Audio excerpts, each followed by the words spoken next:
Everybody who knows me through fantasy football is well aware that I am a Dynasty fanatic. My first ever Dynasty League was a home one in 2017, and I've been hooked ever since. It's a thrill to play in a format where it's the closest thing to being a real-life NFL GM in a fantasy football setting. A part of what makes this format fun is that not all Dynasty Leagues are alike. Value can be more important for some positions and rookie draft picks compared to others. That being said, there is one Dynasty format which I absolutely loathe and will forever stand by my opinion on it. Hi, Evan with Barely Fantasy here, and this is I Hate SuperFlex. Before I continue with this video, I want to be clear about something. This video is not intended to serve as me being the fun police for the Dynasty community as a whole, nor is it me telling you specifically how to run your Dynasty leagues. If you have a good group of managers who enjoy the SuperFlex slot, then keep up the yearly thrills. You do you. Now that I got the disclaimer out of the way, let's get into it. If you saw me as the guest on the Club Fantasy FFL livestream on the August 30th episode for the final 2024 mock draft, then you'll recall me admitting how much I hate SuperFlex when I fielded, pun mildly intended, a question about Justin Fields' value in that format. Evan, I got a special request from you from Caesar with his brand new icon. He would like your thoughts on Justin Fields' SuperFlex dynasty value. It was announced this week that Russell Wilson would be the week 1 starter. The Steelers have no financial obligation to Russ or Justin Fields heading into the 2025 season. How do you feel about Justin Fields in SuperFlex? Ooh, that's an excellent question too, because I have to have a confession here as a Dynasty guy. I am a big hater on the SuperFlex spot. I find it to be a... What? You are the most contrarian person I've ever met. I find it to be a spot that I don't find to have a great deal of purpose to have like an optional 2-quarterback league. To me, it's a black and white thing. It's either be a 2-quarterback league or don't be. It blew Ryan Weiss's mind, and I'm sure it did the same for some of the listeners.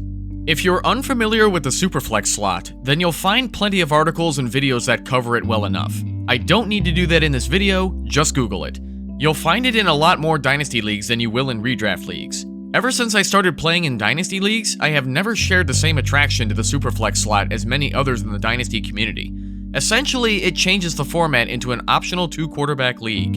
It doesn't sound as sexy when you call it that. Listen, I understand why the popularity of the SuperFlex slot happened. Here are some common arguments in favor of SuperFlex. Quarterbacks are the most popular players in the NFL. The quarterback position is the most important because he has the ball in his hands the most. 1-quarterback leagues are limited when there are 32 of them at a time that play for NFL teams, and not even half of them start in common fantasy football leagues. People love the roster construction, value, trade opportunities, and different strategy that comes with it. Higher level of difficulty. The first 3 points I can address with something that you should keep in mind when it comes to quarterback value. Over the last 10 years in your typical fantasy football leagues, the top 15 quarterbacks don't tend to average more than 17 fantasy points per game. Your opinion may differ on what a good baseline should be for quarterbacks, but here's what I'm getting at. If you're going to put a quarterback in your SuperFlex slot, then you want him to be good enough as if it's a dedicated quarterback slot. Anything less, and you might as well find a high upside running back, wide receiver, or tight end to stick in SuperFlex instead. With how often you're going to start that second quarterback on your roster in SuperFlex, you might as well just become a 2-quarterback league. That being said, I am in one home league that starts 2 quarterbacks, and I'm still not a fan of doing that either. The position is just not plentiful enough to overvalue similar to kickers. There are only 32 at a time that you can have, and not enough of them are reliable. Yes, I know it sounds weird to compare quarterbacks to kickers. Just deal with it. Anyway, to address the third point, all of these words here can be simply translated into this: adding more quarterbacks and putting too much value on quarterbacks. When you break it down, that's all it really is. It's nothing special. Also, I'm just going to put it bluntly for those who insist that SuperFlex is a superior format. You only like it because you think getting specific quarterbacks is your key to winning a championship in your league, regardless of the rest of your roster. In the end, you're still relying on all of your players to come through late in the season, hoping they outscore your opponent's team. You'll never sell me on this format as being superior compared to your common 1-quarterback leagues. A lot of people love saying that SuperFlex leagues have a higher level of difficulty. To me, this is on par with the Rick and Morty copy pasta on the internet that starts with, "To be fair, you have to have a very high IQ to understand Rick and Morty." If you're familiar with that shitpost, then you'll get what I'm talking about here. It's a weird flex, no pun intended, that isn't true at all. All the SuperFlex slot does is make your league different. It's not at all more difficult.